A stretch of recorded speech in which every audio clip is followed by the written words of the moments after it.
Shabbat shalom. Well, that was loud. Shabbat shalom. Better? All right. It was 5 years ago that Greg Lukianoff and Jonathan Haidt wrote a book called The Coddling of the American Mind: How Good Intentions and Bad Ideas Are Setting Up a Generation for Failure. Greg Lukianoff and Jonathan Haidt both have very impressive backgrounds. Greg is the CEO of the Foundation for Individual Rights and Education. He graduated from American University and from Stanford Law School, and he is an expert in free speech and First Amendment issues in higher education. Jonathan Haidt is the Thomas Cole Professor of Ethical Leadership at NYU's Stern School of Business. He also has a PhD in social psychology from Penn, and he's a professor at the University of Virginia for 16 years, also authoring the book The Righteous Mind, another book called The Happiness Hypothesis, and one more recent book called The Rewiring of the Brain, The Great Rewiring. In this particular book, though, The Coddling of the American Mind, there's a story in it that I want to share with you this morning. The story is that Lukianoff and Jonathan Haidt went out on a journey together before they opted to write this particular book. And on that journey, they decided that they were going to travel to Greece and to search for wisdom. And so, it was 2016, they flew to Greece, and their primary objective was that they wanted to write about ideas that were spreading through the universities that they believed to be harmful to college students. They believed that these ideas that were permeating the campuses were damaging students' prospects for leading fulfilling lives.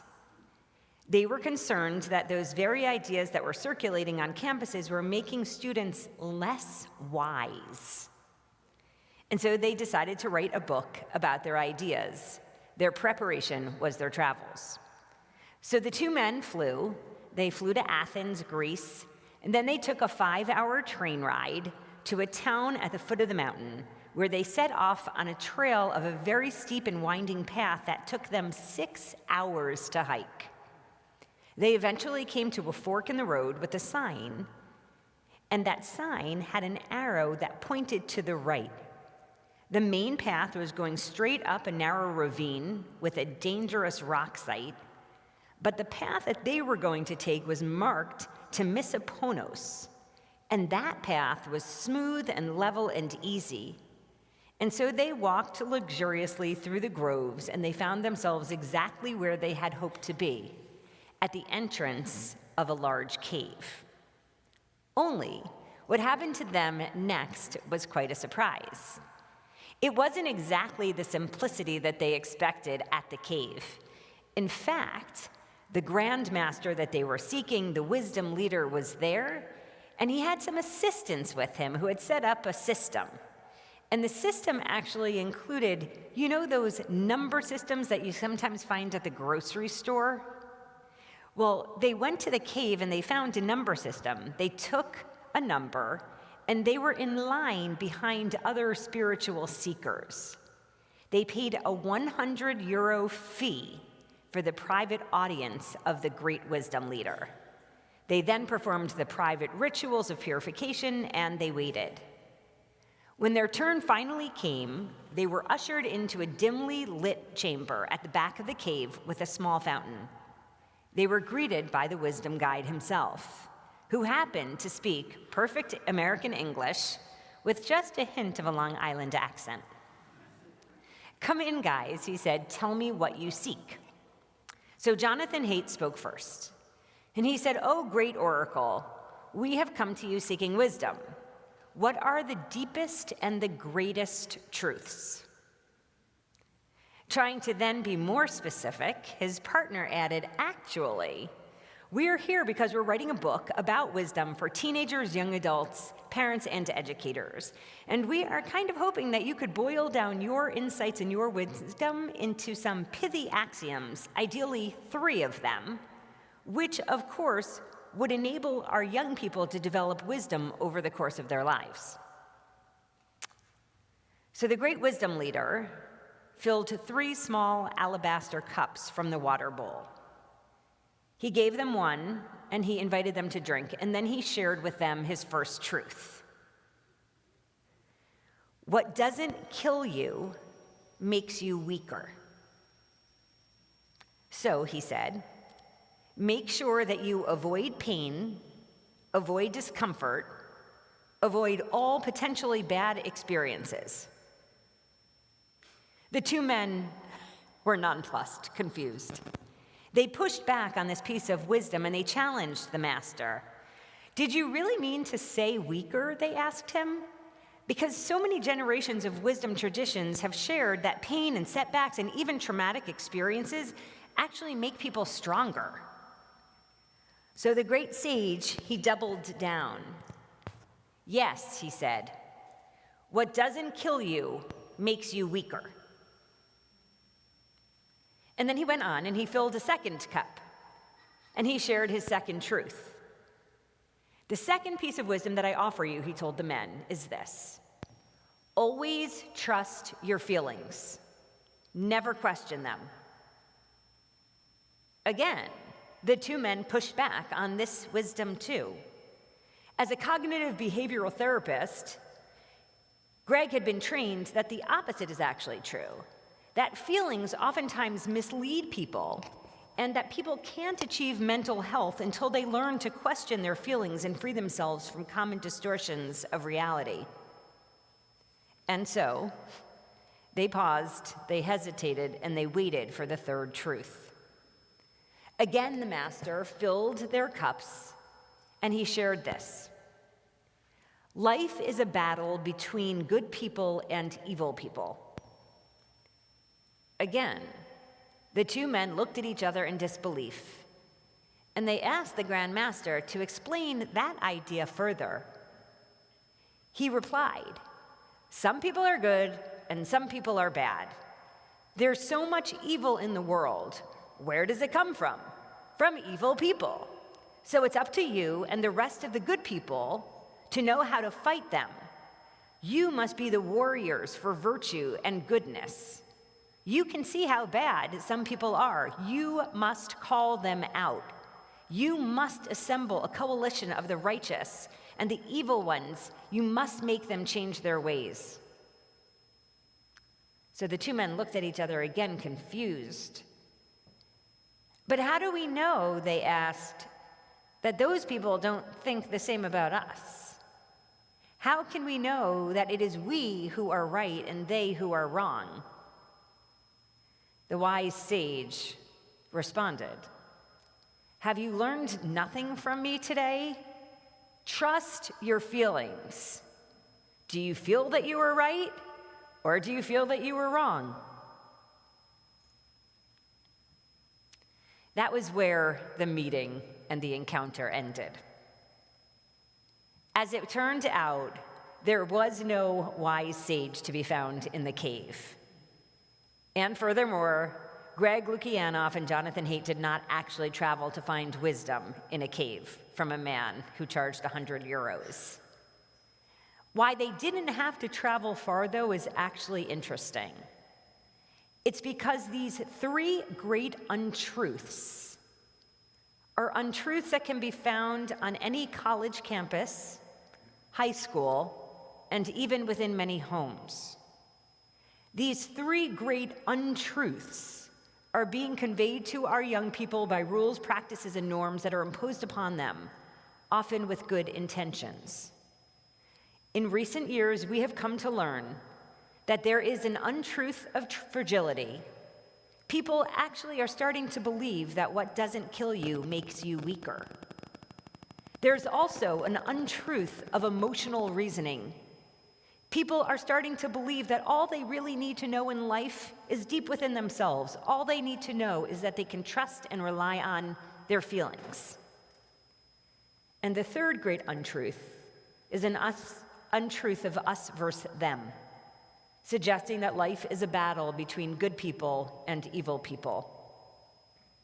Ultimately, these great thinkers posited, and I quote, that anyone who cares about young people, education, or democracy should be concerned about these ideas.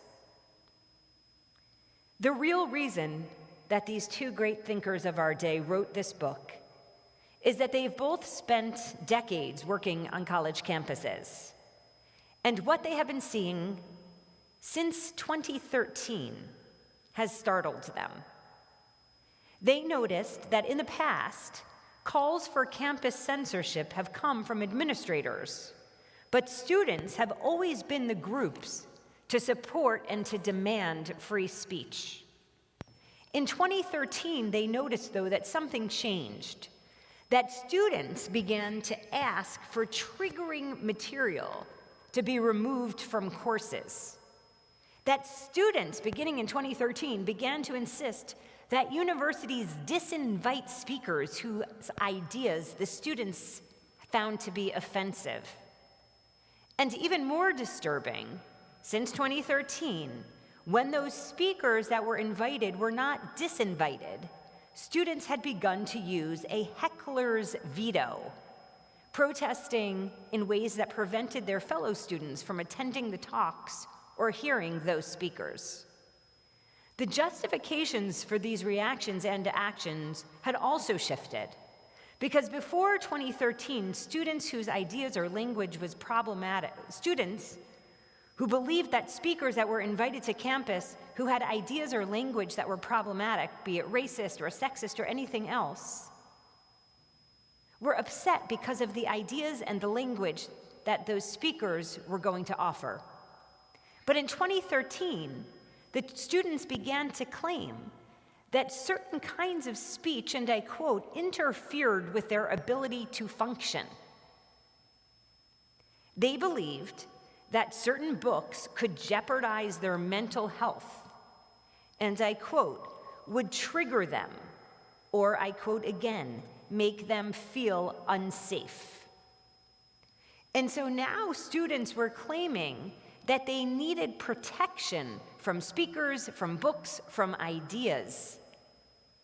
In fact, one of the cases that show this or exemplified this happening was in 2015, 4 Columbia University undergraduates wrote an essay for their school newspaper in which they argued that students, quote, need to feel safe in the classroom, and that many texts in the Western canon are wrought with histories and narratives of exclusion and oppression, and contain triggering and offensive material that marginalize student identities in the classroom. Students said that these texts are so emotionally triggering and challenging to read and discuss that professors should begin to issue trigger warnings and provide support for triggered students. Student activism is not new. But what has changed in recent times is that in the past, efforts were not driven by health concerns. Students wanted to block people they thought were espousing evil ideas, but they weren't suggesting that students would be harmed by the speaker's visit or exposure to the ideas. The premise is that students are fragile. And while cognitive behavioral therapists suggest the most effective way to grow stronger is to challenge and confront the fears, we're now living in a society that wants to protect people from anything that feels uncomfortable, which now means feeling unsafe. Ultimately, the idea is that people will be happier, healthier, stronger, and more likely to succeed in pursuing their own goals if they do the opposite of what Mesoponos advised. That means they seek out challenges rather than avoiding everything that feels unsafe. They break oneself free of cognitive distortions rather than always trusting one's own feelings.